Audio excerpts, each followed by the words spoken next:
बिस्मिल्लाहिर्रहमानिर्रहीम। Dear students, अस्सलाम वालेकुम। आज हम पढ़ेंगे calculation of electric field from electric potential. यानी कि हमारे पास ऐसा कौन सा फार्मूला है कि अगर हमारे पास इलेक्ट्रिक पोटेंशियल की वैल्यू मौजूद हो तो उसको यूज करते हुए हम इलेक्ट्रिक फील्ड की वैल्यू फाइंड कर सकते हैं।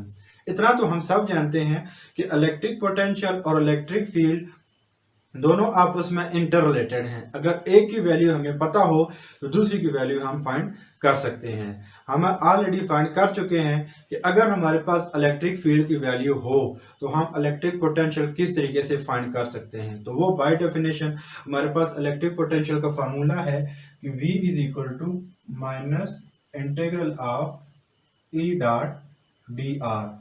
हमारे पास डेफिनेशन इलेक्ट्रिक पोटेंशियल की negative line integral of electric field, तो इसको हम इलेक्ट्रिक पोटेंशियल बोलते हैं। तो मतलब इलेक्ट्रिक फील्ड की वैल्यू यहाँ पे पुट करें और हमारे पास पोटेंशियल की वैल्यू आ जाएगी। इसका मतलब ये हुआ कि हमारे पास इलेक्ट्रिक फील्ड की वैल्यू गिवन है और हमने V की वैल्यू फाइंड कर ली है। तो अब हम ऐसा फार्मूला फाइंड करना चाहते हैं, ड्राइव करना चाहते हैं जहां पे हमारे पास पोटेंशियल की वैल्यू गिवन हो और इलेक्ट्रिक फील्ड की वैल्यू हम फाइंड कर सकें। तो इसके लिए हम क्या करते हैं, हम सपोज करते हैं कि हमारे पास एक चार्ज है, पॉजिटिव चार्ज स्मॉल क्यू, और इसकी वजह से इलेक्ट्रिक फील्ड हर डायरेक्शन में आउटवर्ड है और इसके ऊपर हम कुछ इक्विपोटेंशियल सरफेस कंसीडर करते हैं। Equipotential surface 1, equipotential surface 2, equipotential surface 3। तो इक्विपोटेंशियल सरफेस वो सरफेस होते हैं जहां पे इलेक्ट्रिक पोटेंशियल की वैल्यू हर जगह के ऊपर सेम हो, और ऐसा तभी पॉसिबल है कि जो भी सरफेस हमने ड्रा किया है उसके हर जगह के ऊपर जो पॉइंट चार्ज है उससे डिस्टेंस सेम होना चाहिए, क्योंकि सेम डिस्टेंस होगा तो उसके ऊपर हर जगह के ऊपर इलेक्ट्रिक पोटेंशियल की वैल्यू सेम रहेगी। और इक्विपोटेंशियल सरफेस हम प्रीवियस लेक्चर में ऑलरेडी डिस्कस कर चुके हैं। तो यहाँ पे है कि जो भी हम इक्विपोटेंशियल सरफेस कंसीडर करेंगे उनके दरमियान इक्वल पोटेंशियल डिफरेंस रखेंगे हम यहाँ पे। यानी कि इक्विपोटेंशियल सरफेस 1, 2, 3 तीन पोटेंशियल सरफेस हमने चूज किए हैं। इक्विपोटेंशियल सरफेस 1 और इक्विपोटेंशियल सरफेस 2 के दरमियान जो पोटेंशियल डिफरेंस है उसको हम dV का नाम दे रहे हैं, यानी कि dV वो डिफरेंस है। इसी तरीके से इक्विपोटेंशियल सरफेस 2 और 3 के दरमियान भी जो डिफरेंस आएगा वो भी हमारे पास dV ही होगा, यानी कि बराबर का पोटेंशियल डिफरेंस इन दोनों के दरमियान, इन तीनों इक्विपोटेंशियल सरफेस के दरमियान आ रहा है। तो अब यहाँ पे हम यूं करते हैं कि हम यहाँ पे एक सपोज करते हैं चार्ज जिसको हम Q0 बोल देते हैं, और इस चार्ज को हम क्या करते हैं जो कि इस पॉइंट के ऊपर मौजूद है, तो हम यहाँ से लेकर यहाँ तक इसको मूव कराते हैं और डिस्टेंस कवर करते हैं dr। यानी कि इक्विपोटेंशियल सरफेस 3 से हम इक्विपोटेंशियल सरफेस 2 के ऊपर हमने मूव किया है, और ये जो हमने डिस्टेंस कवर किया है ये इलेक्ट्रिक फील्ड के साथ एंगल बना रहा है थीटा। अब यहाँ पे जाहिर बात है कि चार्ज ने यहाँ से लेकर यहाँ तक मूव किया है तो इसके ऊपर एक फोर्स भी अप्लाई होगी। जब फोर्स अप्लाई होगी, डिस्टेंस कवर हुआ है, तो यहाँ पे वर्क डन भी होगा। तो हमारे पास वर्क डन का फार्मूला, या हम कह सकते हैं कि हमारे पास इलेक्ट्रिक पोटेंशियल का फार्मूला है कि potential difference is equal to work done per unit charge. तो हमारे पास यानी कि पोटेंशियल डिफरेंस यहाँ पे कितना है, हम कह चुके हैं कि वो dV है। तो dV is equal to work done per unit charge. Work done भी हमारे पास यहाँ पे स्मॉल हुआ है, यानी कि अगर डी आ रहा है तो हम स्मॉल वर्क dW हम कह देते हैं कि dW वर्क डन हुआ है पर यूनिट चार्ज। चार्ज हमारे पास Q0 है जिसके ऊपर वर्क डन हुआ है Q0, लेकिन यहाँ पे हम माइनस का साइन लगाएंगे। क्यों? क्योंकि हमारे पास जो वर्क डन हुआ है वो इलेक्ट्रिक फील्ड के अपोजिट डायरेक्शन में हुआ है। हम इलेक्ट्रिक फील्ड अपवर्ड है और हम हमारी जो डायरेक्शन है वो ऑलमोस्ट डाउनवर्ड है इलेक्ट्रिक फील्ड के अपोजिट, तो इस वजह से हम नेगेटिव का साइन भी लगाएंगे। तो यहाँ से वर्क डन की वैल्यू अगर हम फाइंड करते हैं तो वो आती है dW is equal to minus Q0 dV। इसको इक्वेशन नंबर 1 का नाम दे दें। उसके बाद बाय डेफिनेशन वर्क डन हमारे पास फार्मूला है कि dW is equal to F dot dr। ये हमारे पास फार्मूला है वर्क डन का। F वो वाली फोर्स जो कि ये वाली इलेक्ट्रिक फील्ड इस चार्ज के ऊपर अप्लाई करेगी, और वो फोर्स कितनी होगी हमारे पास, वो होगी F इज इक्वल टू जिस चार्ज के ऊपर फोर्स अप्लाई हुई है और जो इलेक्ट्रिक फील्ड उसके ऊपर फोर्स अप्लाई करेगी। तो इसकी वैल्यू उठा के अगर आप यहाँ पे पुट करते हैं तो आपके पास आता है Q0 E dot d are. तो यहाँ पे ई डॉट डी आर अगर आप डॉट प्रोडक्ट ओपन करें तो डी डब्ल्यू is equal to q naught E d r cos theta, या आप इसको लिख सकते हैं q naught E cos theta d are,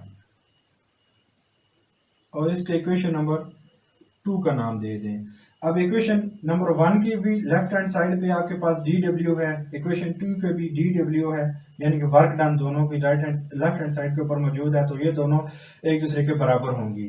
तो सिंपल है कि बाय कंपेयरिंग 1 एंड 2, इन दोनों इक्वेशंस को हम आपस में कंपेयर करते हैं तो इनकी ये वाली साइड इसकी इस साइड के बराबर होगी, तो मतलब minus q naught d V, ये वाली साइड इज इक्वल टू इस साइड के बराबर q naught E cos theta d r. Q naught दोनों साइड से कैंसिल, तो यहाँ पे आप यूं करें कि डी आर को इधर डिवाइड कर दें, तो minus d V over d r is equal to E cos theta. अब यहाँ पे आपके पास जो ई कॉस थीटा है वो इस इलेक्ट्रिक फील्ड का एक कंपोनेंट आएगा उस डायरेक्शन के अक्रॉस, जिस डायरेक्शन के अक्रॉस हमने मोशन की है, यानी कि अगर यहाँ पे हमारे पास इलेक्ट्रिक फील्ड की डायरेक्शन अपवर्ड है और जो हमने डिस्टेंस कवर किया है उसकी डायरेक्शन ये वाली है इस डायरेक्शन के अक्रॉस, और इन दोनों के दरमियान एंगल थीटा बन रहा है, तो अगर हम इसको इसके कंपोनेंट में रिजोल्व करें तो इस डायरेक्शन में हमारे पास इलेक्ट्रिक फील्ड थी, तो इलेक्ट्रिक फील्ड को हम रिजोल्व कर रहे हैं, तो बेस इसकी ये वाली बनती है, परपेंडिकुलर इसका ये वाला बनता है, तो बेस के साथ हमेशा काज वाला कंपोनेंट आता है, तो यहाँ पे इसका मतलब है इस जगह के ऊपर जो कंपोनेंट आएगा वो आएगा ई कास थीटा, और यहाँ पे जो कंपोनेंट आएगा वो आएगा ई साइन थीटा।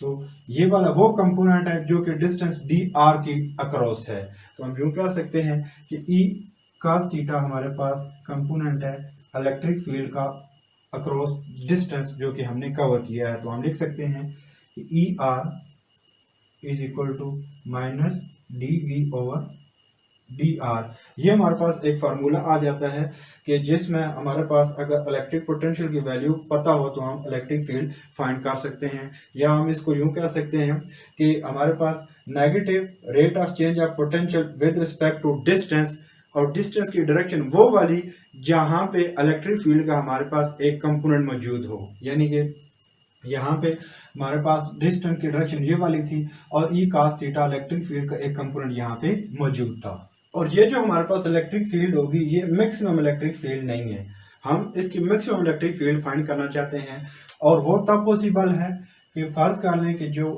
इस ये वाला एक्सप्रेशन है यहाँ पे angle theta is equal to 0 है। Angle theta is equal to 0 कब होगा? जब हम इस इलेक्ट्रिक फील्ड के साथ कोई एंगल बना के नहीं बल्कि एग्जैक्ट इस इलेक्ट्रिक लाइन ऑफ फोर्स इसके ऊपर मूव कर रहे होंगे, तो तब हमारे पास इलेक्ट्रिक जो हमारे पास पोटेंशियल डिफरेंस है उसकी वैल्यू ज्यादा आएगी, पोटेंशियल ग्रेडियंट हमारे पास ज्यादा आएगा। तो जब हम यहाँ पे थीटा की वैल्यू 0 पुट करते हैं तो हमारे पास जस्ट यहाँ पे ई कास 0 और कास 0 1 के बराबर होता है, तो जस्ट ई बच जाएगा, तो हम लिख सकते हैं कि E is equal to minus d V over d r, और यहाँ पे अब हम मैक्सिमम लगाएंगे। मैक्सिमम का मतलब क्या है कि कास थीटा की वैल्यू हमेशा हमारे पास -1 to +1 के दरमियान होती है, और इसकी वैल्यू मिनिमम तब आती है जब आपके पास कास की वैल्यू -1 हो, और मैक्सिमम कब आती है जब कास की वैल्यू +1 हो। तो यहाँ पे हमें कास की वैल्यू +1 पुट की है, यहाँ पे कास की वैल्यू +1 पुट की है, तो मतलब ये वाला एक्सप्रेशन जो है ये हमारे पास मैक्सिमम वैल्यू देगा, और ये हमारे पास मैक्सिमम वैल्यू आ चुकी है। और जहाँ पे हमारे पास किसी भी चीज़ का रेट ऑफ चेंज मैक्सिमम हो तो उसको हम ग्रेडियंट बोलते हैं। तो यहाँ पे हम यूँ कह सकते हैं कि ये हमारे पास चूंकि पोटेंशियल का with respect to distance maximum rate of change था, तो ये हमारे पास ग्रेडियंट पोटेंशियल कहलाएगा। तो हम यूँ कह सकते हैं कि gradient of potential is equal to the magnitude of electric field intensity या इलेक्ट्रिक फील्ड, और ये हमारे पास मैक्सिमम इंक्रीज इन पोटेंशियल आएगा विद रिस्पेक्ट टू डिस्टेंस, तो ये हमारे पास पोटेंशियल ग्रेडियंट कहलाएगा। और उसके बाद है कि अगर फर्ज कर लें कि हमारे पास जो इलेक्ट्रिक फील्ड है वो 3 डायमेंशन में है, यानी कि हमारे पास यहाँ पे जस्ट आर यूज कर रहे हैं, और आर का मतलब होता है कि vector r is equal to x i plus y j plus z k, यानी कि इसके तीन कंपोनेंट होंगे। अगर तो यहाँ पे लाजिम बात है कि इलेक्ट्रिक फील्ड के भी तीन कंपोनेंट होंगे, ई एक्स, ई वाई और ई जी। अब यहाँ पे अगर हम ई एक्स फाइंड करेंगे तो वो हमारे पास आएगा, आर की जगह पे एक्स कंपोनेंट आएगा, E is equal to minus partial V over partial of x. यहाँ पे हम फुल डेरिवेटिव नहीं पार्शियल यूज करेंगे, क्योंकि ये अब सिर्फ और सिर्फ एक ही वेरिएबल के ऊपर डिपेंड कर रहा है। तो एक ही वेरिएबल के ऊपर अगर डिपेंड कर रहा हो तो आप फुल डेरिवेटिव यूज करेंगे पार्शियल, तो इसके ऊपर कोई फर्क नहीं पड़ता, दोनों का आंसर सेम आता है। उसके बाद आप जब y कंपोनेंट फाइंड करेंगे तो r की जगह पे y, e y is equal to minus partial v over partial of y। और जब आप z कंपोनेंट फाइंड करेंगे तो e z is equal to minus partial v over partial of z। तो आपके पास जो टोटल इलेक्ट्रिक फील्ड होगी वो होती है ई x i plus E Y j plus E ji k. तो ई एक्स, ई वाई और ई जी की वैल्यू पुट करें, माइनस पार्शियल वी और partial of x i minus partial v और partial of y j minus partial v और partial of z k. तो अब आप यूं करें कि आप v को कॉमन ले लें और माइनस को भी कॉमन ले लें। तो माइनस को इस साइड पे कॉमन ले लें, partial by partial of x i plus partial by partial of y j plus partial by partial of z k, और v को इस साइड पे कॉमन ले लें। और ये जो दरमियान में वैल्यू है ये आपके पास डेल के बराबर होती है। तो यहाँ पे आप लिख सकते हैं E is equal to minus del v, और ये आपके पास फाइनल एक्सप्रेशन आता है इलेक्ट्रिक फील्ड और इलेक्ट्रिक पोटेंशियल के दरमियान। जब आपके पास इलेक्ट्रिक पोटेंशियल की वैल्यू गिवन हो तो आप वहां से इलेक्ट्रिक फील्ड की वैल्यू फाइंड कर सकते हैं। तो उसके बाद हमें पता है कि curl of gradient of scalar is always equal to 0। तो यहाँ पे हमारे पास ये जो डेल v है इसका मतलब भी यही है कि E is equal to minus gradient of v। अगर हम इसका कर्ल लेते हैं तो कर्ल ऑफ E वो क्या आएगा, माइनस कर्ल ऑफ, यहाँ पे इस साइड पे E था तो यहाँ पे ग्रेडियंट ऑफ v था, तो यहाँ पे हम ग्रेडियंट ऑफ v लिखेंगे। और हम बोल चुके हैं कि curl of gradient of scalar is always equal to 0, तो इसकी वैल्यू हमारे पास 0 आ जाएगी। तो curl of E is equal to 0, और जिस वेक्टर का हमारे पास कर्ल 0 हो तो वो वेक्टर हमारे पास एक इररोटेशनल वेक्टर होता है। तो यहाँ पे इसका मतलब ये है कि जो हमारे पास इलेक्ट्रिक फील्ड है ये एक इररोटेशनल इलेक्ट्रिक फील्ड है हमारे पास।